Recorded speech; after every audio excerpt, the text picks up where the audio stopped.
and welcome to the Rob Call Bottom Up Show, sponsored by opednews.com, available on Pacifica Radio Network, on iTunes, on Progressive Radio Network, on Stitcher, on SoundCloud, and at opednews.com/podcasts. My guest for this show is Joy Sen. Joy is an architect and editor of the 2-volume book set, The Movement of Movements. He's also the editor of Interrogating Empires and Imagining Alternative. Did I leave something out of that? Is it just alternative? Alternatives. Alternatives, okay. Yeah, I think I clipped the S there. Joy is based in New Delhi, India, and in Ottawa, Canada, on unceded Algonquin territory. He's an architect by training and first practice, then an activist around the rights of the laboring poor based in Kolkata, India. He's now a student of the history and dynamics of movements. I notice you're also involved in CACIM. Describe what that is, please. CACIM is we pronounce it as CACIM. It stands, the acronym stands for Critical Action Center in Movement. Okay. It was a group set up about 10, 12 years ago now to encourage a culture of critical reflexivity within movement. Okay.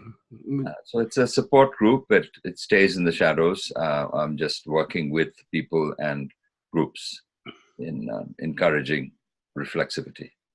And I met Joy at the Peace and Justice Studies annual conference a few months ago, where we were both speakers. So let's start off talking about your book. It's a 2-volume set. It's a big book.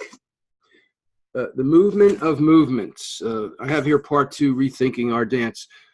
What is this 2-volume set about? What are you trying to do here? Well, the books came out of earlier books that I'd done together with particularly Peter Waterman, the late Peter Waterman. He died last year. And our first book together was a book on the World Social Forum in 2004, together with a couple of other people, Arturo Escobar and Anita Anand. The forum was just then taking off. It was celebrated, and I was one of the people celebrating, as one of the great new institutions of movement in the world. But Peter and I felt that, and we took the lead in this, that even as this thing exploded on the world stage, it was being celebrated by just about anybody on the left, from people in movements to those in parties, politicians. It became a kind of holy ground that was being visited. If I can just add this, the meetings of the World Social Forum grew from 15,000 in the first year to 150,000 in the third year, fourth year. So it was a spectacular. And these aren't people who were invited. These were people who came by themselves. So explain what the World Social Forum is for our listeners. Sure. World Social Forum, at one level, was a simple polemical device, an argument against the World Economic Forum and the monopoly that held on imagination at that time of there is no alternative to neoliberalism. And its argument was the social should be dominant rather than the economic. So it used the name for World Social Forum. It also purposely held its world event at the same time as the World Economic Forum held its event at Davos in Switzerland. And thirdly, it made a point of pointing out that whereas Davos is a very private meeting among industrialists, capitalists, and invited members of government, is very much selected by the World Economic Forum. And it's a closed meeting that is militarily guarded, that people can't get in. The World Social Forum would be an open space. And they tried to work out the pedagogy of an open space in terms and translate it into physical terms as well, that everyone had access to everything. And it was, if you like, the guiding principle of the World Social Forum as an open, free space for free thinking. And I think that's one of the reasons, personally, it's my opinion, that it exploded as it did, because this was something that even within movements is not the case. By and large, movements stay within their isms and don't, share space with other isms. Because here you got, let's say, anarchists with more hard, dyed in the blood Marxists, to feminists, socialists, environmentalists, and then indigenous peoples and queers, and a whole range of other isms, if you like, that met. They didn't meet all the time all together. It was set up as a kind of, some called it a fairground, where there were hundreds of rooms when it was held in a university campus. The first time that tradition was broken was in India, where it was held in a disused industrial compound, and where hundreds of tents were set up. And so you get small meetings being held in the tents to big meetings being held in the warehouses of 150, 500, 1,000 people. And so you were free to go. There was a published program. You could choose what you wanted to go. You sit in and listen in, join the discussion. And I think people found that enormously liberating. Anyway, I'm going to draw this to a close. It's an idea that spread, that ignited people's imaginations. And for instance, the first one, I think, that was held in a relatively closed political space was in Pakistan in 2006. That year there was an experiment called a polycentric forum, where there was one in Caracas, one in Bamako in Mali, and one in Pakistan. The idea of opening an open space in a closed political space was dramatic, and it's since been adopted, for instance, in Tunisia. It's been adopted in Syria. There's a social forum that takes place. In Iraq, social forum takes place, where even if you get 100, 200, 500 people, at least there's a liberated space for a short period of time. It was held over a period of 5 sustained days of meetings. So it was almost an orgy of exposure to each other. There were parallel meetings as well. This tradition was encouraged. There used to be youth camps, a separate camp where younger people met, and they camped. It was cheaper for them to stay that way. And in London in 2005, I think, if I'm not wrong, there were a whole series of sort of alternative meetings to challenge the World Social Forum that were also held. So I think it's spawned a freer a tradition of political thinking. It had contradictions in it. I don't want to deny that. I've written on them myself, that open spaces are never truly open. For instance, open spaces are constructed by somebody, and that somebody has some intention in mind. And this was the case, that covertly or overtly in some cases, there was an attempt to get people to agree to the Charter of Principles of the World Social Forum, which, among other things, said that armed groups are not permitted to be there. Political parties are not permitted to be there. And what it did, therefore, was fracture. There were many movements in the world today still, which either have been armed, such as Zapatistas, or the Basques, or are still armed, like the Kurds, and they were banned, or the Hamas were banned from attending. So it's not truly an open space. You can't have a full discussion. So some of us, and what Peter and I did, was open up this space of discussion. We brought in different kinds of thinking, people outside the forum who were critical of it, as well as those within, and tried to open a culture of critical thinking within the forum, which we felt would strengthen the forum. We did this through a book. We did this through holding meetings at the forum, many of which were critically reflexive. And we often got people together who said openly they'd never sit at a table other than the ones hosted by us. They were willing to talk to each other across a table, even if a rather long table. They were willing to do it. And we had open discussion, which attracted large numbers of people. So this was a tradition which we started, which Qasim was set up for. Qasim does other work other than that, but a lot of its work in the first few years was around the forum. So let's get back to the title of the book, The Movement of Movements. What does that mean?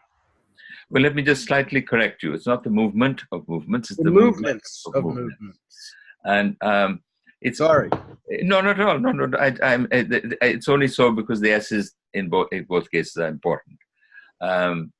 At one simple and slightly mischievous reason, the World Social Forum itself, and broadly the so-called anti or alter globalization movement that grew in the early 2000s, from the late 1900s to the early 2000s, was celebrated by some as being the movement of movements, like the one all-encompassing movement. And somebody brilliantly in the New York Times, I think, wrote, "Here's the new superpower that is emerging among us after Seattle, as well as subsequent activities." So at a mischievous level, but also at a very critical level, is to argue that there's no one movement of movements. There are, even within the so-called movement of movement, there are many different movements. People are moving in different ways. So we need to understand the plurality, diversity, and internal contradiction of movements. And it's also to argue that there are many such movements. The World Social Forum and its kind of accompanying, if you like, galaxy is just one of many galaxies of movements in the world, in the universe, if you like. If you like to take an example, Islamic movements are very, very important. Fundamentalist Christian movements are very important still in the world. Well, let's before we get that far, let's get a definition. Okay. What is a movement, and what are movements? Well, that's something that I'll answer first in the way that is that the book was conceptualized, or at least the material that the books draw on, and then I'd like to answer it because I, in fact, interrogate this idea of movement and movements. Basically, it's talking about social and political movements. Well, you're using the word movement to define movement. You got to not use that word. No, I can. So I'm referring to it as illustration, because I think many people will have some conception of social and political movements.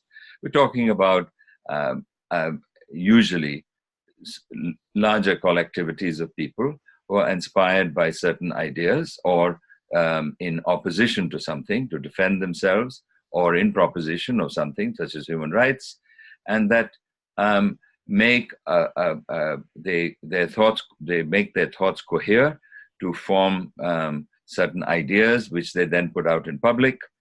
They propagate those ideas. They try and advocate those ideas. In some cases, those ideas are about power and about exercising power, as often in political movements, that you're putting forward something, or something like the feminist movement has never been about exercising power, but interrogating power and opening it up and trying to understand and deconstruct how power moves in the world.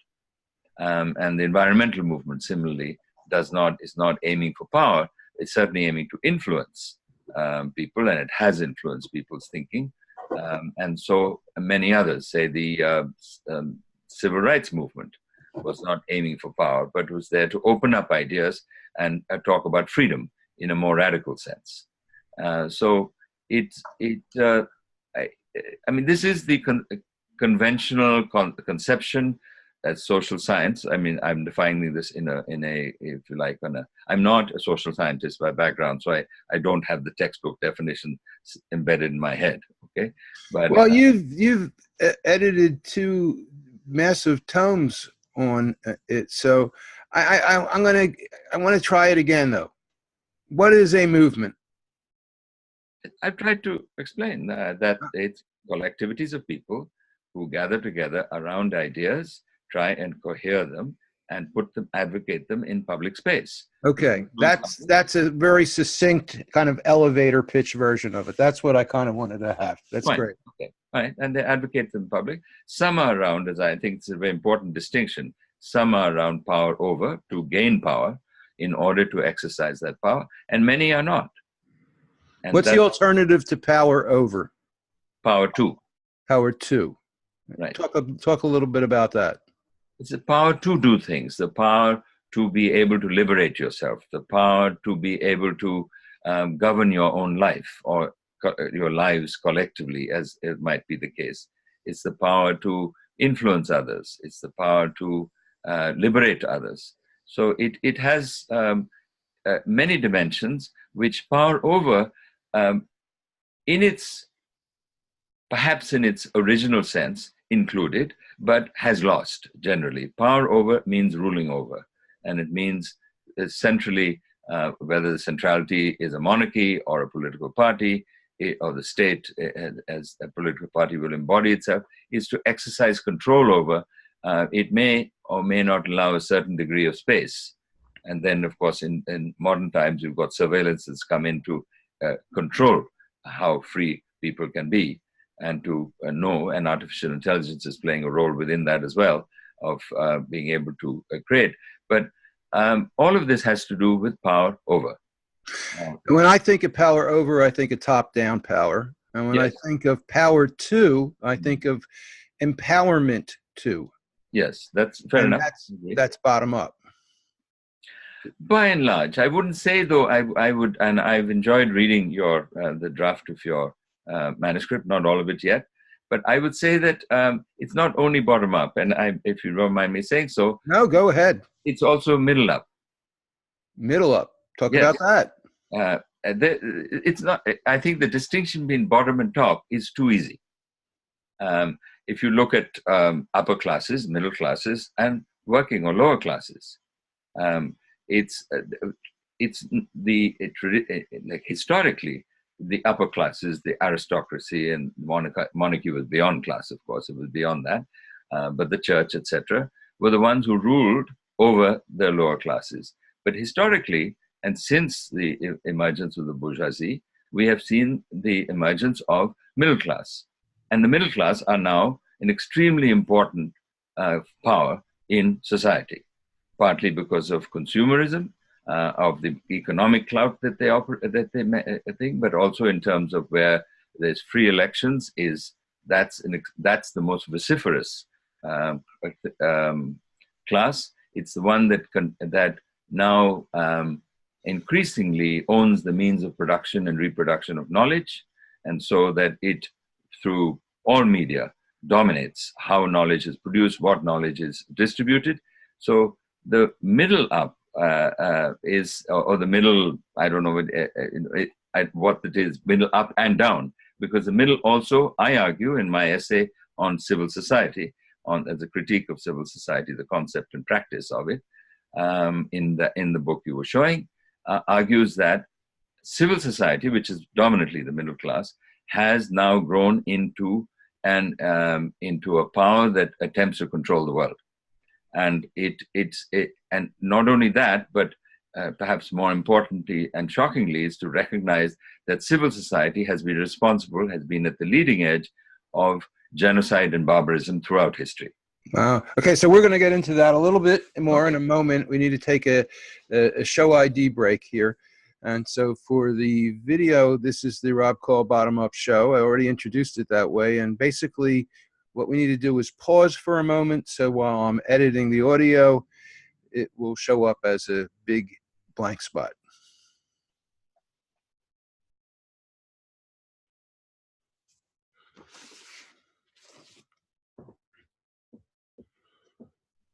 Okay. And my guest for the show is Joy Sen. He's an architect and editor of the 2-volume book set, The Movements of Movements. He's also the editor of Interrogating Empires and Imagining Alternatives. He's based both in New Delhi, India, and in Ottawa, Canada. So you are going to talk about civil society? Yes. And it's problematic, you're saying? Yes. Talk about that. It's deeply problematic. What is civil society? Civil society. What is it? Well, civil society it's a term that's existed at least since the 19th century, where Hegel uses it, Marx subsequently uses it, and it's effectively talking about the emergence of the bourgeoisie and its role. And you see subsequently later, Gramsci uses it as arguing as the civil society is the bulwark of the state. Now, my argument is that drawing from this, but also looking around myself and the history that I have been exposed to, is that we need to recognize that, firstly, the state itself, the modern state, has been set up by civil society. It's, if you like, the democratization of society, but where the bourgeoisie takes the role of democratic reform in the 19th century and concretizes, I mean, what were earlier, the state had already emerged, but through the Treaty of Westphalia, and then subsequently, you get a situation emergent of the idea of the nation state, and you get the control over the nation state being exercised by and taken over, and often by revolution, by middle sections of society. Now, wait, I just want you to define bourgeoisie too. I don't know that all of the listeners are going to know what that means. Well, broadly speaking, property owning classes. Okay. I mean, this is how it emerged, that it was a section the way the textbooks describe that this section was given as if it's given in some abstract way. It took the power to define what the rules of the state would be. It took the power. It is the one that set up, for instance, both structures such as policing, such as ministries in government. I mean, there were divisions of power earlier in government, but you get a systematic development during the 19th century of the definition of society, modern society as we today know it. And it emerges, and it also then builds up, for instance, the printing presses, the media, is all taken over by civil society. Similarly, all educational institutions are run by civil society. Now, when I think of civil society, the way you describe it, this is the upper class. These are the elite, the people in power. No. This is not the case. It was the case. The middle classes were much smaller in the 19th century. By the 20th century, you have had a dramatic explosion of the middle class that's emerged. We're seeing that emergence today in India. Well, from a minuscule proportion 30, 40 years ago, it's now risen to practically 30% of the country. And it's one of the, if not the largest, probably after China, class of the consumer class in the world. So it has enormous power in the country. What kind of power, though? It exercises, well, economic power. It exercises its representatives now are increasingly there directly in parliament, so political power. They are the people who also go, the lawyers, etc., go and become increasingly now in government who rule. I mean, they're everywhere. And they own, it's no longer the upper classes that own the big media.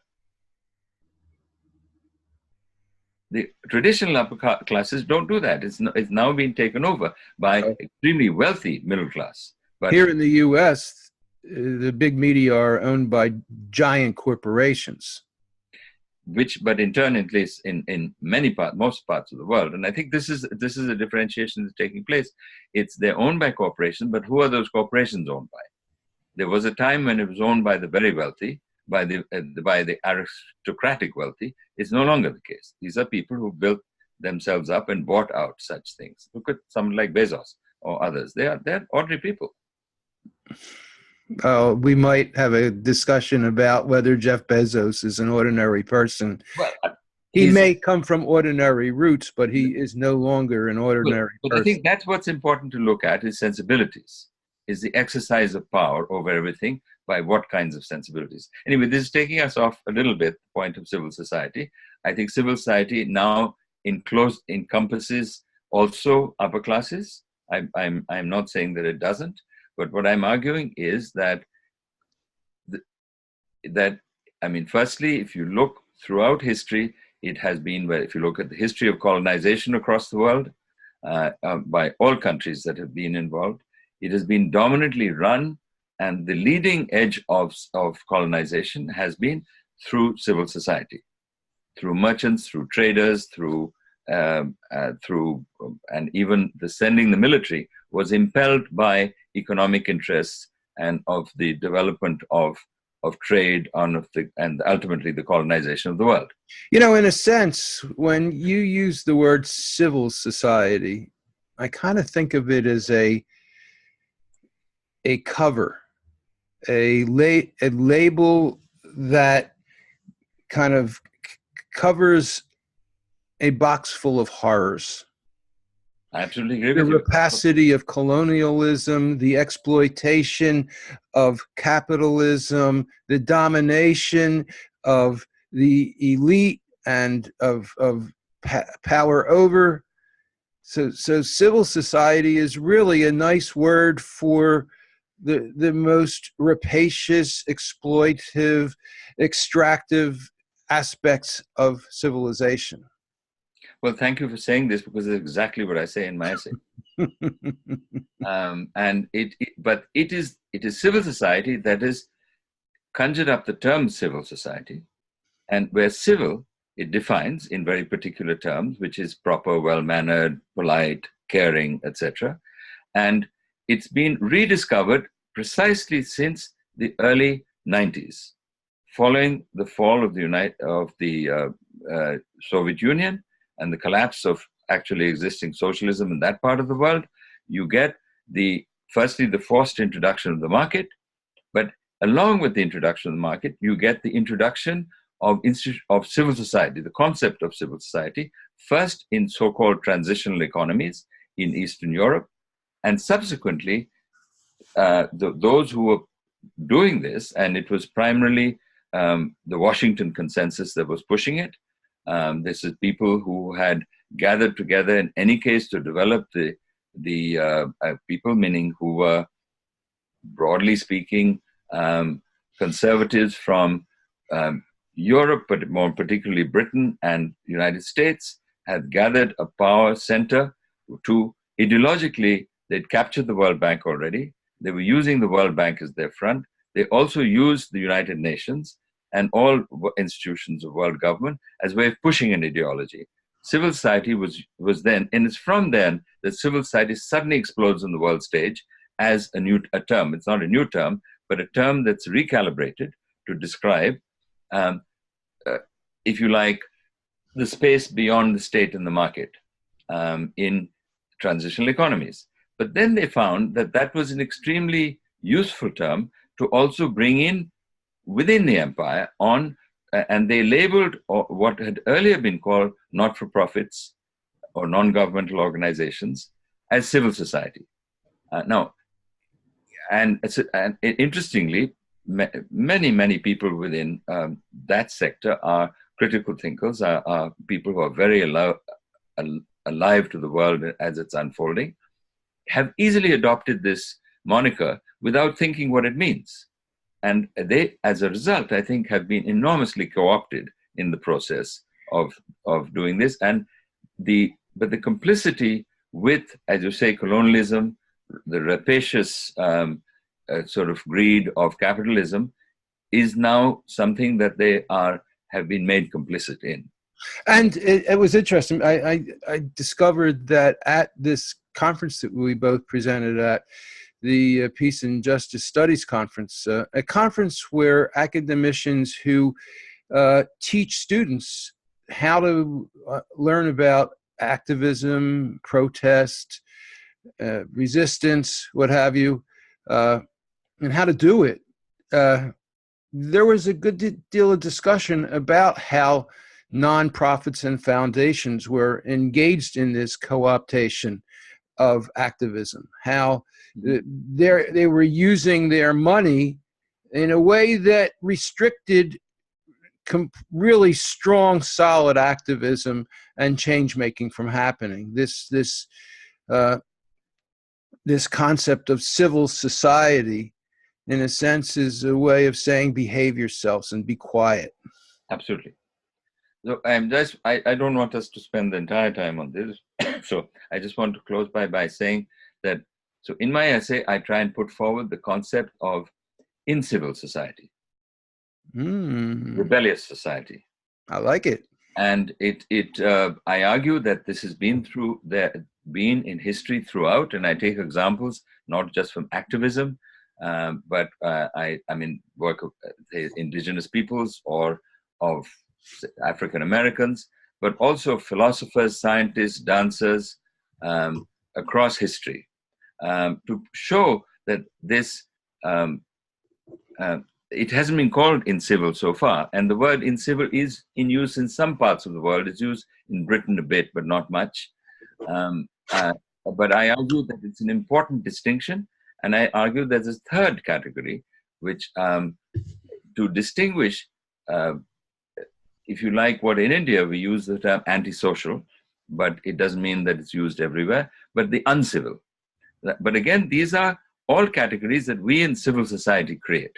We create categories, and I take responsibility for putting this forward and being complicit in this, but to explain that many people who are of working and laboring peoples, indigenous peoples, are often forced by simply the conditions under which they are forced to live to engage in what we might call uncivil things, which is trading of drugs.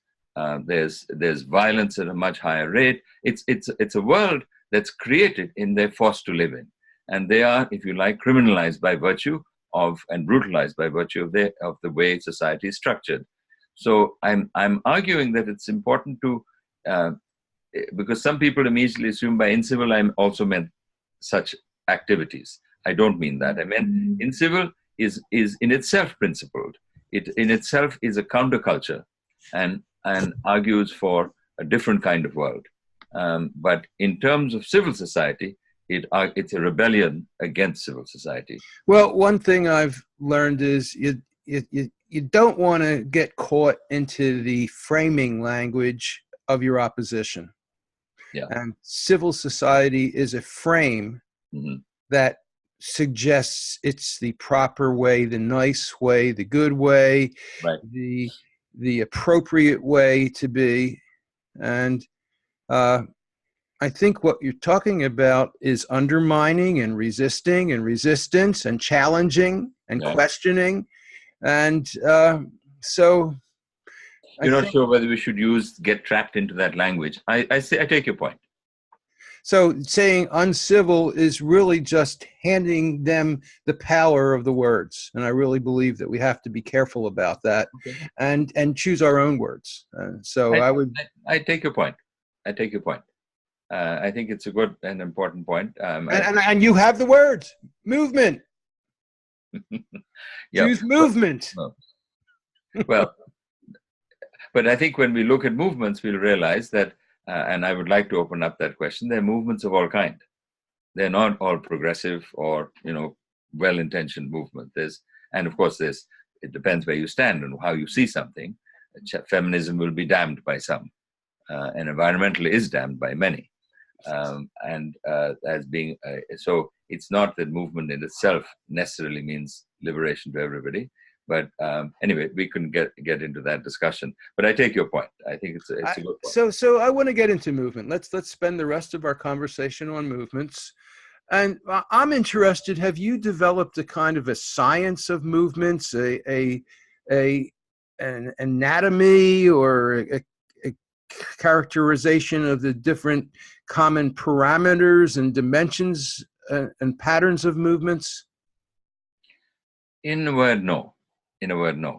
But I have been spending time. Well, let me go back a step. I was for many years myself in movement without really comprehending that I was there. I wasn't always conscious that I was in movement. And particularly now I look back, I realize that I was there and I was doing those kinds of things. But there were many dimensions of what we were doing, which we never seemed to have time to take on board. There were certainly, for instance, there were problems of power relations within movements, which we never really ever successfully engaged in a creative kind of way. Usually it ended up in splits, or somebody leaving, or whatever, or somebody crashing. I mean, there was burnout by virtue of the tensions. That was one kind of dimension. But the second is that I found that as I myself burnt out, and I stepped out of activism in the early 90s and moved to doing research on movements. And without getting into details of what I studied, etc., I found that I was unhappy with, I was very interested with, I started doing more reading in social science. While as an activist, I'm an architect by background, as you've said, and I moved into work around particularly housing and planning issues. That's my entry into activism. Then took us, movement flows you into a whole range of things, along with many others. I was part of a large group of people. But when I got time to step out and read, and looking at, among other things, social science, I realized that I was not, I was left with a residual sense of a lack of happiness, satisfaction, comfort with the way social science was described. And more recently, I've been realizing some of the areas which made me uncomfortable. One of the things that made me uncomfortable is that social science, and it's not only social science, movements, people within movements, some of whom do write about movement, and either to propagate their ideas or even and reflexively and analytically, seem to describe movement only in terms of human beings. It is anthropocentric. It's got nothing to do with the rest of the world. Whereas many of us knew that we were inspired. Some were inspired by religious belief, and there was spirit beyond us, this energy is beyond us. Some of us were inspired by the beauty and power of nature and at the oneness of nature. Some of us were inspired by simply feeling that we were part of a larger web of life, which was not entirely tangible, nor did we have time to look at it in detail, but it was something we were conscious of, that was there. And this is also part of the growth, if you like, of first what was called environmentalism, and then you get the idea of ecology growing. There's not an ecologism movement as such, but I think we understand each other when I use the word, a broader structural understanding of the environment and relationships within the web of life as a whole. And this seemed to be missing, I feel is missing in social scientific literature and in political and social movement literature. There's a lack of consciousness of our relationship to the world within which we live and our interaction with that, and our respect for that. Indigenous peoples talk about this inherently in how they look at their cosmology, and there are other cosmologies who talk about it, but the more, if you like, social science, Western social science way of looking at it, and Western social movement way of looking at it, which is still the dominant ways of thinking about this subject, do not look at this. It's devoid of this understanding. So this has been, I think, a very important part for me to understand, and I've myself been influenced by environmental, ecological, and feminist thinking, and I've more and more felt that we need to understand movements as part of the web of life on Mother Earth. And so when we see, and there are many movements in the life of Mother Earth, some of which are, if we look at it, because we see it more in a detached way, so we can see the beauty of breeze, and we can also, and the enormous power of a storm. And we will take it as being the good and bad, if you like, the destructive as well as the recreative, as being part of what nature does. But we don't see movements in that way. We classify it as good and bad. Well, the way I think about bottom up is, I think that the essential element of it is taking a systemic approach. Mm-hmm. And when you talk about movements as part of the web of life, that's a systems approach to looking at how movements integrate with all kinds of systems. I think that's what you just said. Yes. Yeah, I do. But I think that we are not aware of that. We don't bring that into our thinking. And for instance, there's a Eco-Socialist International that has grown recently. Had its first major meeting a year or two ago. Eco-Socialist International? Right. It came into, and their first call was issued just earlier this year, I think. And it is one of the first internationals, if you like, that is political in nature, but in history, which has overtly cast itself as being of humanity as part of Mother Earth, and an integral part, not as being something that's planted on, but as an integral part, and try to evolve a consciousness and a political understanding of the world through this. And I think that's an extremely important contribution that we're seeing now, where different streams are converging to get a larger understanding of the world. I think, like you were saying, I think this is also the indigenous view too. It is, and there are also some indigenous people within this. It's combined. There are people from many parts of Latin America who came, some from North America. I think it dominantly is this hemisphere where people have been there. But I think that the eco-socialism as such is something that's much wider. You see it in different parts of the world, different interpretations. And I think we'll see these webs linking up, beginning to intertwine, and as they begin to know each other and to inspire each other. So I think that's one of the major areas which I've been uncomfortable about. Now, this is the subtitle of your book, really. It's the subtitle of part 2 of The Movements of Movements is Rethinking Our Dance. And I think that's also what you just described. Yes, absolutely. You're right. I didn't myself think of that, but I think that's what's happening. The book itself, I've framed the book, and I want to make this clear. I didn't start the books with these titles in mind. I myself have grown a lot in the 10 years that I've been editing them, collecting material and working with people. So, and I have unfolded, if you like, my consciousness has unfolded.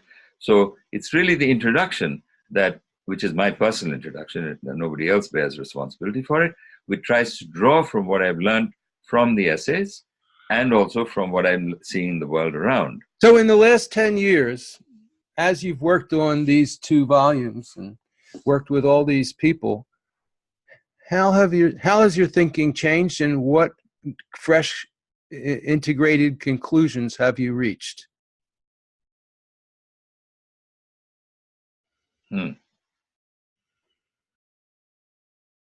Good question.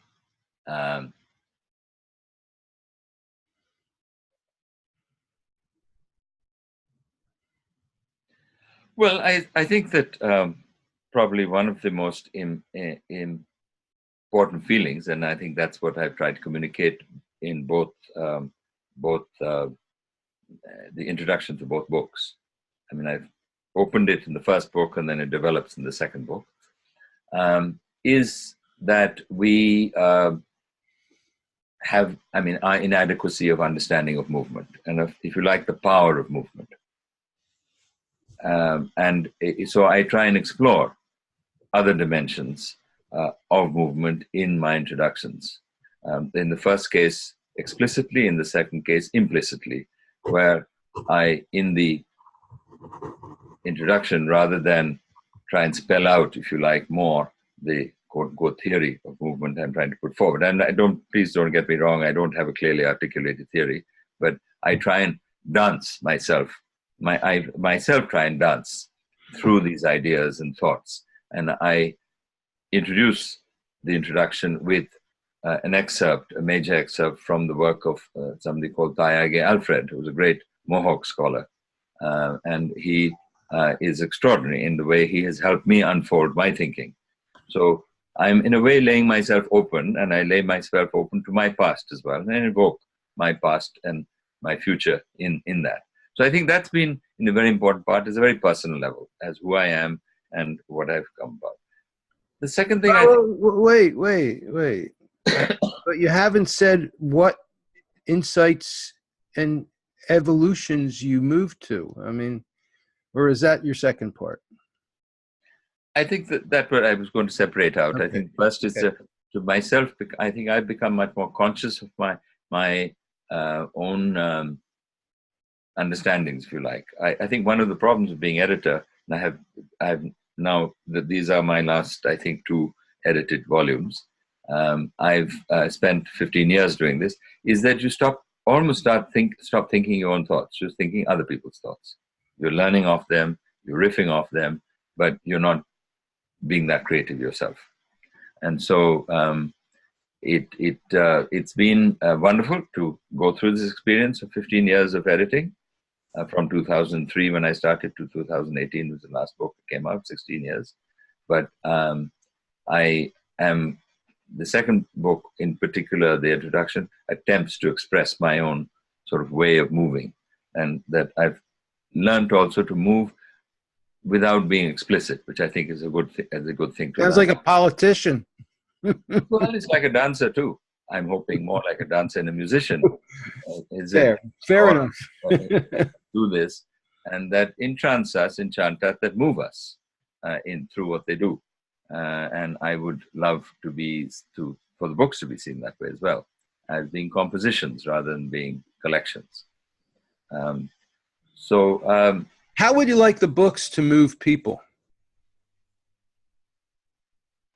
Well, if I was to say it, I'd say the first thing is I would love it to be something that helps people to enter into themselves and to be reflexive about their own world. That's where I started from, where the work I still do continues to be that, is to encourage critical reflection and critical engagement. It doesn't stop at reflection. Critical reflection is integrally part of critical engagement with the world outside. And so I would say that's the core of what I want to do, and I would hope that people do. And what has delighted me is that a number of people indeed have decided to use the material for study circles. Great. There is also, congratulations. All the pre-final material is available on the website of the organization you asked about, CACIM. It's cacim.net. And on the opening page of that, there are links to all the material in the two books. And so they have taken some of that material in different places, in San Francisco, in Boston, and in India, and other places I've heard of. And they're using that material for discussion. And that for me is the greatest compliment and the greatest excitement. Ideas have a way of flowing through history and fertilizing, and that's what should happen. It's not my work, it's the work of whoever they choose, whatever inspires them to do that. So so I'm hoping that this will happen. Let me take a moment just to also add that some friends and compañeros in Boston are in fact creating a website that is movementsofmovements.net, and it will be a place where the material of the books will be available. It will be we're hoping an interactive site where it's not only about the material in the books, but where we're inviting all the contributors to have pages which are engagement with movements in a broader sense. So it becomes an open space for discussion about movements. Sorry about this. I couldn't turn, I don't know what I didn't. I thought I turned it off. Don't worry about it. So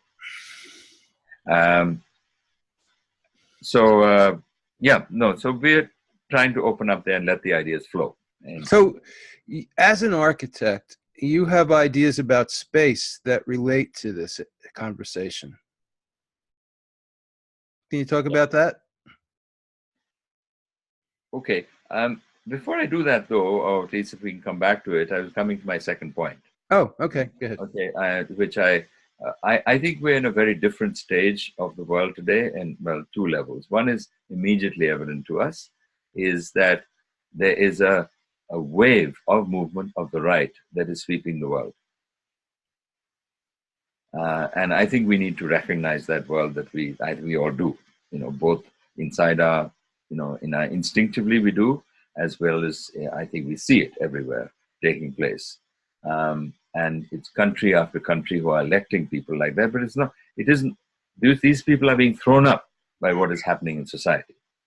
And it is, I think, a lot of what is happening in the world is a blowback against globalization. In the United States, obviously, very evidently it is, where your president himself has been against globalization, and used it extremely skillfully. I think it comes to him almost instinctively at how to use this insecurity that it's created among people to exercise, and he's using it to exercise power. But similarly, it's hit people. I'm pointing out the North first. You look at countries across Europe that are becoming rightist or moving from the left to the center, and then further over to the right, and the right powers, even in Germany, for instance, are growing. And it's happening across the South. If you look at the Philippines, you look at Brazil, look at Turkey, look at India, and obviously look at China, but and you may leaving China out and Russia have this list because not even elected governments, or Russia is technically. But the point is that it's a wave that's blowing, and I think we need to understand this wind. What is it? Where is it coming from? And we need to understand that it too is part of the web of life of Mother Earth. It's not separate from. It is an organic part of the agony and ecstasy of life itself. And I'm not trying to retreat into philosophy so everything happens so it's all equal. But I think we need to realize that there are forces which are very deep that are giving shape to these kinds of winds that are today burning and storming the world.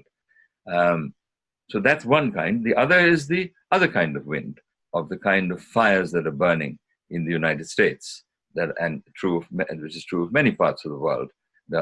I'm not talking about fires of struggle, but fires of burning forests.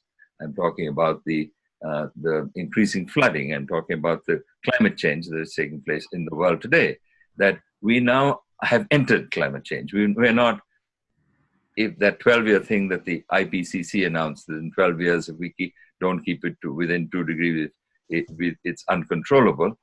I don't think they've ever said that it's controllable even from now, from what's entered. We've already entered a stage of nonlinear change, and where things are going to, as we've noticed, weather patterns are changing, everything is changing. Another word for nonlinear in science is chaos. It's chaos. But chaos, except that I think chaos has an extremely important and positive meaning also, that you draw out of chaos. Where unfortunately chaos is being used by civil society, that it's anarchy. It's all part of a package that is threatening to you. Whereas as you yourself, your book has helped me. I've got the book here somewhere. You introduced me to a book. I'm going to even show it on your one of the books that you mentioned to me in your manuscript. Oh, yes, yes. Right? And I think that we need to recognize what changes are taking place in the world, learn to engage with emergence, with chaos, with nonlinear change. And it's historically a new thing because the world has never experienced this before. So we have to move, and that is not within this book. There is one essay, there's a brilliant afterword written by Lee Cormie, where he looks at the end of the second book, where he looks at all the essays in both the books. And he is in many ways trying to engage with this chaos that we see around the world, and his reading. But I think you would find it in particular interesting to do that. But I think we're in a new phase, and I don't see that movements are engaging with it. It's just off the agenda, as if business as usual. Capitalism the main thing, or rightism is the main agenda. It is not something that is bigger than planet Earth. Planet Earth. Excuse me. That is now being let loose, and I think that it's something that it's sobering, it's silencing. I myself am going to a period of just wanting to try and digest and ingest and be able to reflect on this and see how I should myself move in forward, because Well, in terms of reflecting, when you said that the conservative almost explosion of movements that's come out in recent years in response to globalization, it made me think about neoliberalism, because neoliberalism is what you get from most of the centrist Democrats in the United States. Right. Obama was supporting the Trans-Pacific Partnership. And I think that globalization, which has been embraced by both in the United States, by both the Democrats and the Republicans, and I think by most leaders of the G20, certainly. Yes. I think that you very well may be right, and that it is. I've opposed, and some of the most progressive politicians that I've gotten to know, like Dennis Kucinich and Bernie Sanders and Sherrod Brown, have also opposed it, but they're the outliers. Right. And I think that that really resonates. It makes sense with me that one of the problems that we have here in the United States is we've got this duopoly. Both parties are doing the same thing. Mm-hmm. Yeah, absolutely. Well, in India we have, I'm not trying to trump what you just said, but we have many parties, many more parties, if you like, that play the game, and they have all accepted globalization, left, right, center. The right, in a peculiar way, and I think that's one of the interesting things, I think that needs to be pointed out, is that in the case of the United States is obviously a case in point of Trump is arguing for nationalism, make America great again, and it's anti-globalist in official position, even though he benefits, his own fortune benefits from globalization and has done, and he continues to mind that. What is interesting, if you look at somebody like Bolsonaro in Brazil, again, is somebody who opposes globalization. So what's happened is that globalization, the blowback, has thrown up a force against globalization. Now, on the other hand, Bolsonaro is very much in the hands of the corporates in Brazil who want globalization. So it's going to be an interesting struggle that will play itself out. They will certainly try and tame his anti-globalist, nationalist drive to open up space for them and to globalize. So they will certainly support his ripping the Amazon down, because that's where resources lie.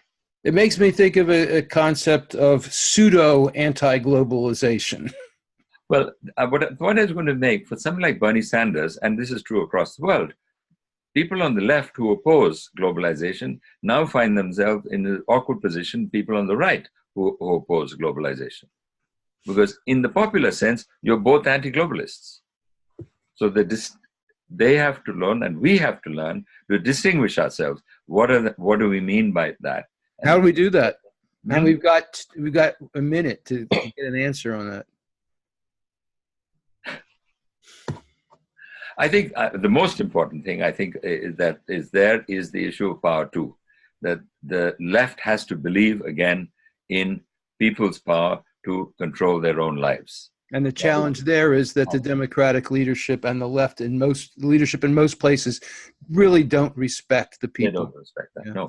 We've got to wrap. Thank you so much. This is the Rob Call Bottom Up Show, and you've been listening to Joy Sen, who is the editor of a 2-volume set, The Movement of Movements. Thank you so much for being on the show. Thank you, Rob. It's been great to be here. Thanks for the conversation.